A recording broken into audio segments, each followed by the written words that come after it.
Imagine um lugar onde pronunciar o nome de Jesus pode custar a própria vida. Um país em que cada oração é feita em sussurros e cada Bíblia é escondida como se fosse uma arma. Naquela noite, 50 cristãos se reuniram em segredo, acreditando que estavam apenas indo orar. Mas o que aconteceu depois se transformou em uma das histórias mais sombrias e, ao mesmo tempo, mais impressionantes, já vividas dentro da Coreia do Norte.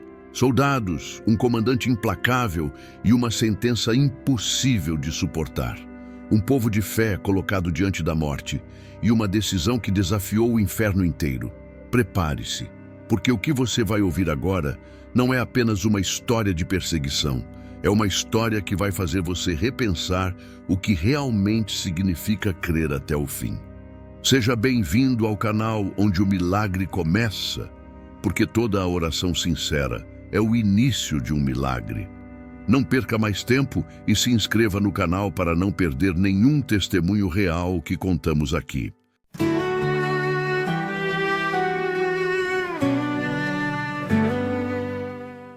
Meu nome é Pastor Han Ji-ho, tenho 58 anos e durante mais de 3 décadas fui líder de uma rede de igrejas evangélicas subterrâneas na Coreia do Norte.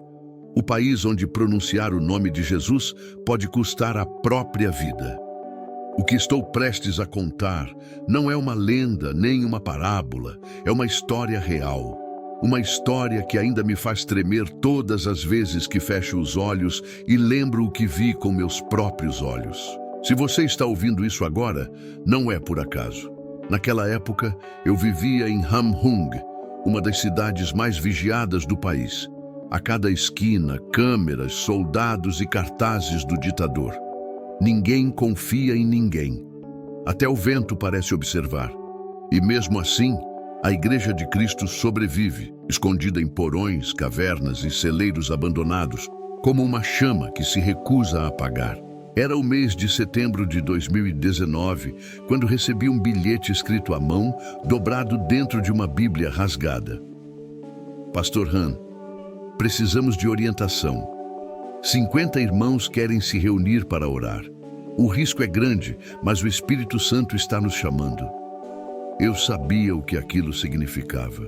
Em tempos de perseguição, 50 pessoas reunidas num mesmo lugar era uma sentença de morte. Mas algo em meu coração dizia que eu devia ir. O local escolhido foi uma antiga fábrica abandonada nos arredores de Chongjin, cercada por montanhas e névoa. Naquela noite, caminhamos em silêncio, com as lanternas apagadas, guiados apenas pela luz da lua. Lá dentro, começamos a cantar baixinho, tão baixo que o som mal passava das paredes quebradas.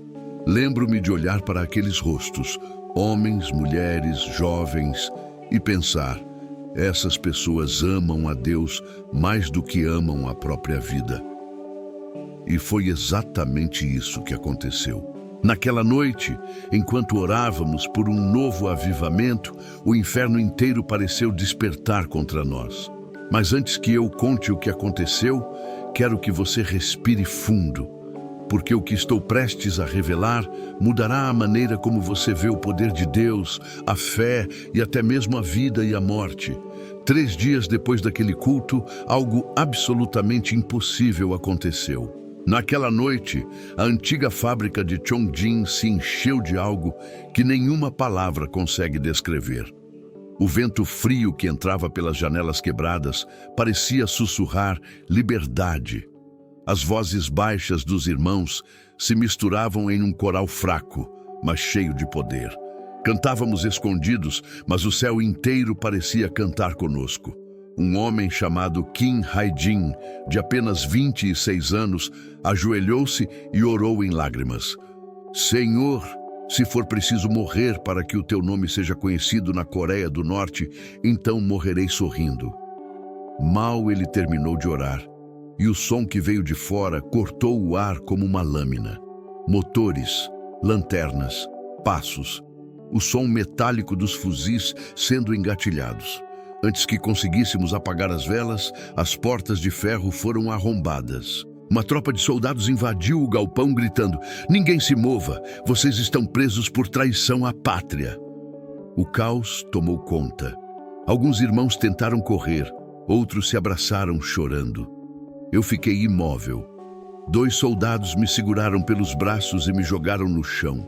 Enquanto me arrastavam para fora, olhei para trás e vi as Bíblias sendo pisoteadas, as páginas voando como folhas ao vento. Vi o medo e, ao mesmo tempo, a fé brilhando nos olhos deles.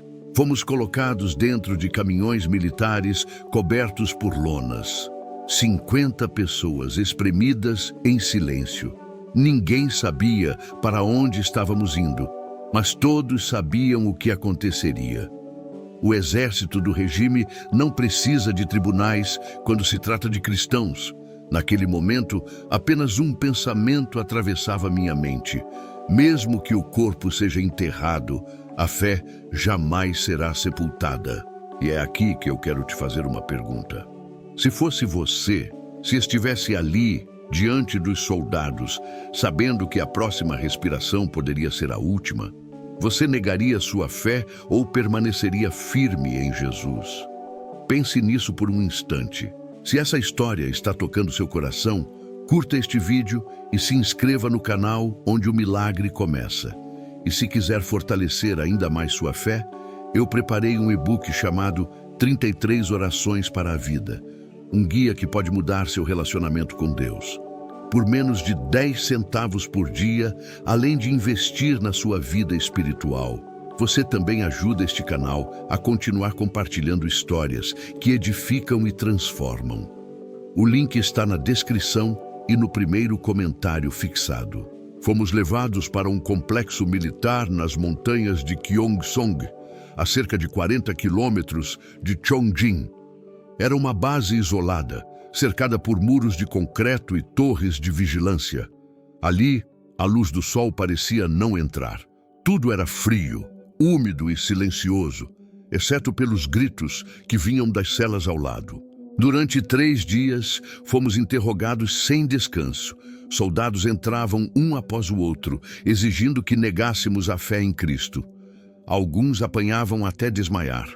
Outros eram deixados de joelhos, com os braços estendidos por horas. Eu me lembro do rosto do irmão Kim Hae-jin, aquele jovem que havia dito que morreria sorrindo. Mesmo coberto de sangue, ele ainda repetia baixinho: "Jesus é o Senhor, Jesus é o Senhor." No 3º dia, o comandante da base apareceu. Um homem de olhar frio, fardado de preto, com a insígnia do Exército Nacional. Chamava-se Coronel Pak Yong-sik. Ele caminhou lentamente entre nós, com as mãos para trás, e disse em voz calma: "Vocês tiveram a chance de se retratar. Poderiam negar esse Deus estrangeiro e voltar para suas famílias, mas escolheram o caminho da morte." Parou diante de mim e perguntou: "Você é o líder?" Eu respirei fundo e respondi: "Não sou líder de nada, apenas sigo aquele que me salvou." Ele riu, um riso curto e sarcástico. "Então vai morrer como ele." O coronel fez um sinal e 2 guardas abriram um documento. Era uma sentença de execução coletiva. Vocês tiveram a chance de se retratar. Poderiam negar esse Deus estrangeiro e voltar para suas famílias, mas escolheram o caminho da morte. Ele leu em voz alta: "Por traição ao Estado e propagação de ideologia cristã, 50 cidadãos serão enterrados vivos amanhã ao nascer do sol." Um silêncio pesado tomou a sala. Alguns começaram a chorar.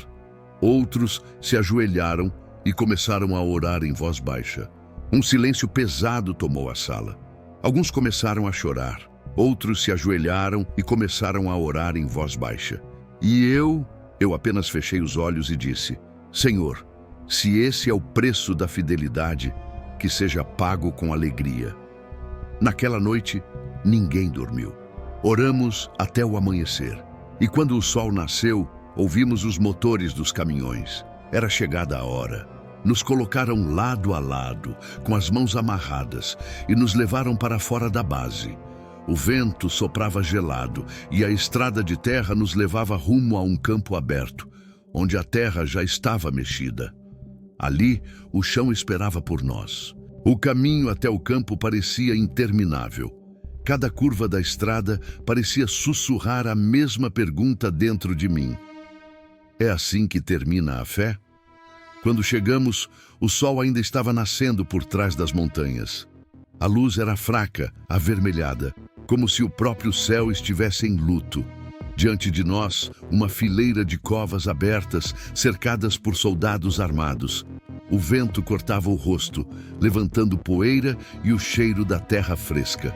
O coronel Pak Yong-sik se colocou diante do grupo e gritou: "Quem negar a fé viverá. Quem insistir em seguir esse Jesus será enterrado agora." Ninguém se moveu. Nenhum som. Apenas o bater do coração de 50 pessoas prontas para morrer. E ainda assim, cheias de paz. O coronel, irritado, apontou o dedo para mim. "Você, diga algo."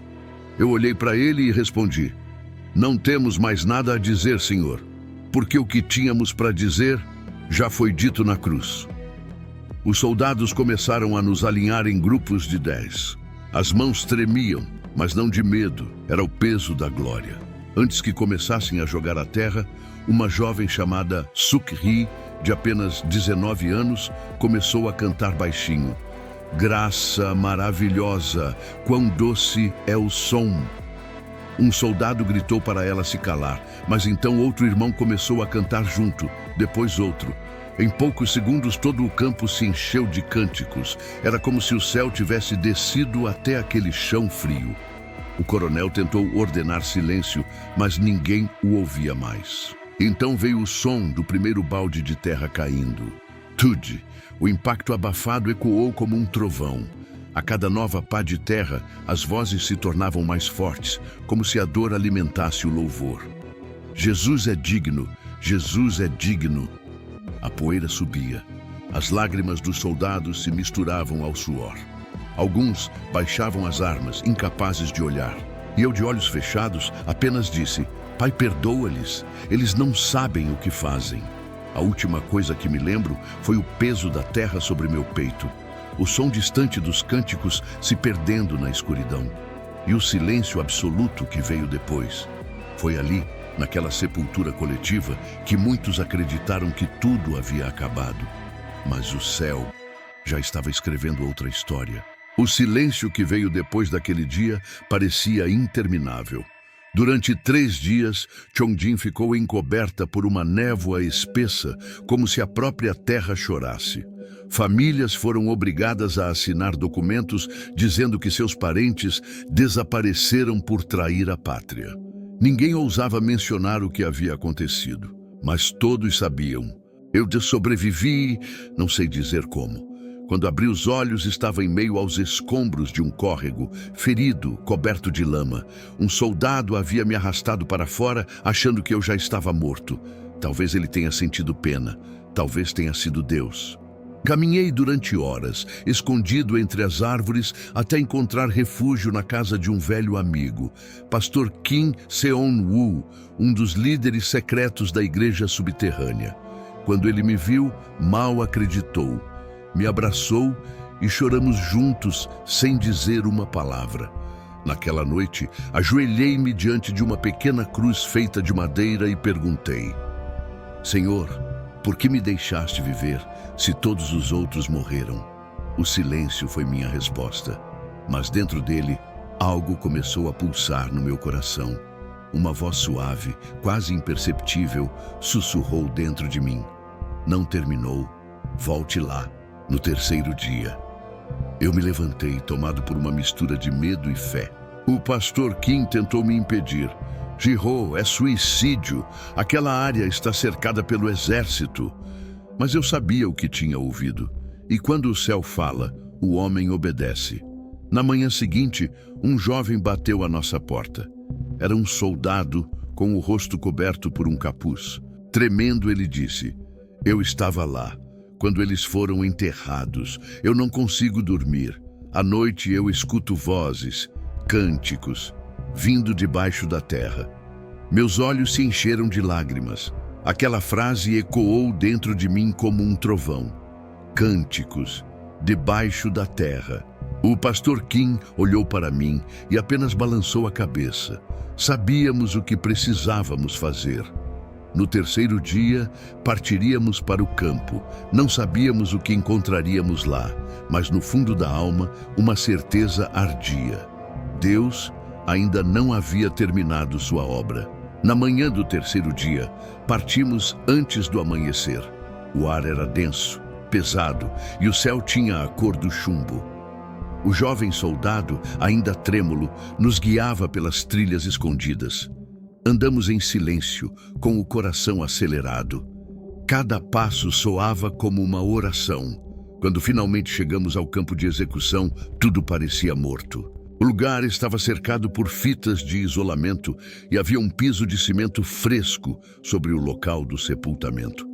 Era como se tivessem tentado apagar qualquer vestígio daquilo. Ficamos em silêncio por alguns minutos. O soldado caiu de joelhos e começou a chorar. Eu jurei que ouvi vozes, pastor, todas as noites, como se estivessem cantando. De repente, o pastor Kim Seong-woo fechou os olhos e disse: "Se eles cantam, é porque Deus ainda está lá." Nos aproximamos. O vento começou a soprar de forma estranha, girando a poeira em volta de nós. E então eu ouvi um som fraco, distante. Parecia um murmúrio vindo do chão. Abaixei-me, encostei o ouvido no cimento e... meu coração quase parou. Eram vozes, cânticos, os mesmos hinos que cantamos na noite do culto.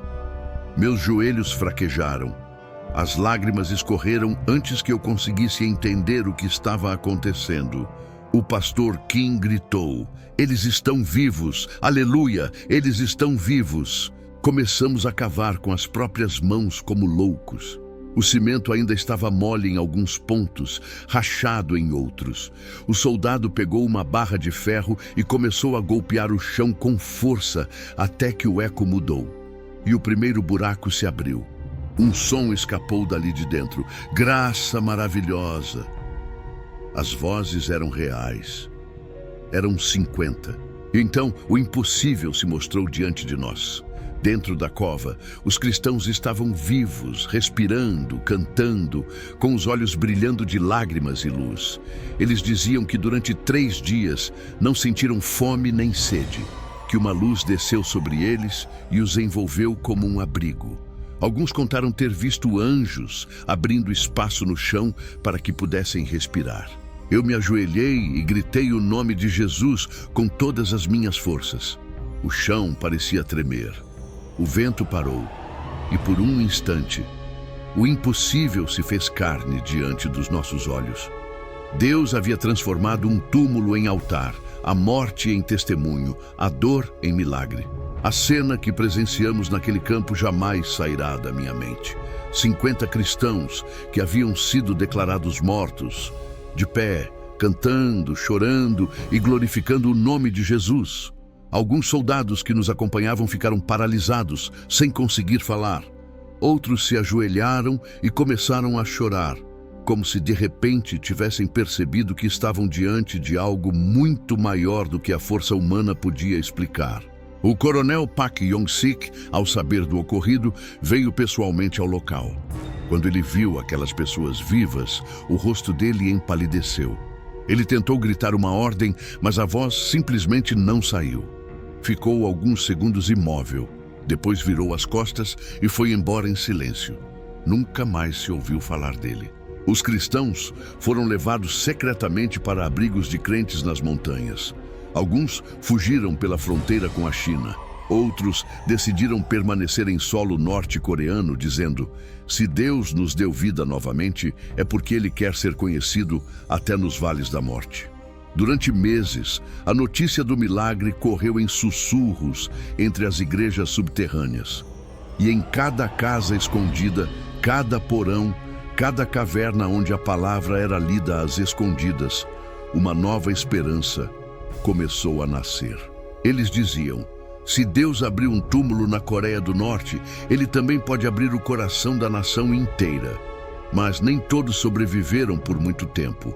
Alguns foram recapturados e presos novamente. Entre eles estava o pastor Han Ji-ho, que foi levado para um campo de reeducação e nunca mais foi visto.